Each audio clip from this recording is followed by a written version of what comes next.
దేవాని మిథునని ఒకటి చేయాలని బేబమ్మ అయితే వాళ్ళకి శాంతి ముహూర్తం అయితే ఏర్పాటు చేస్తుంది.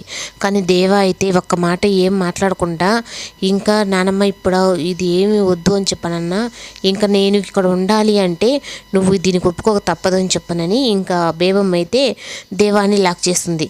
ఇంకా మిథునకైతే ఇంకా శోభనం ఏర్పాట్లు చేస్తున్నారని చెప్పంటే తన మొహంలో అయితే సిగ్గైతే ఉంటుంది. అప్పుడు ఇంకా శారద అయితే తన దగ్గరకు వచ్చి నువ్వు మార్చుకోవాలంటే నీ భర్తని ఇప్పుడేనమ్మా నీ మార్చుకోవాలి, నాకు పాత దేవాగా వాడిని ఇస్తా అని చెప్పని నాకు మాట ఇచ్చావు, అది గుర్తుపెట్టుకొని నా కొడుకుని మార్చి నాకు చూపించు అని చెప్పని అంటుంది. అప్పుడు ఇంకా ఆ విషయాలన్నీ తను గుర్తుపెట్టుకొని అలాగే వాటి గురించి ఆలోచిస్తూ ఉంటుంది.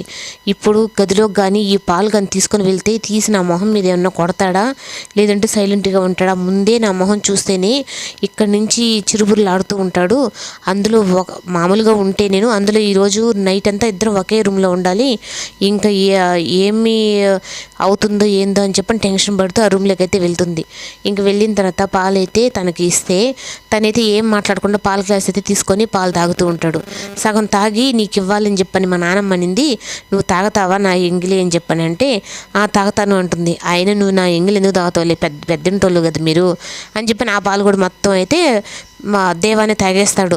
అమ్మయ్య ఎట్టో గ్లాస్ తీసి నా మొహం మీద కొట్టలేదు, పాలన్న తాగేసాడు అని చెప్పని అనుకుంటుంది.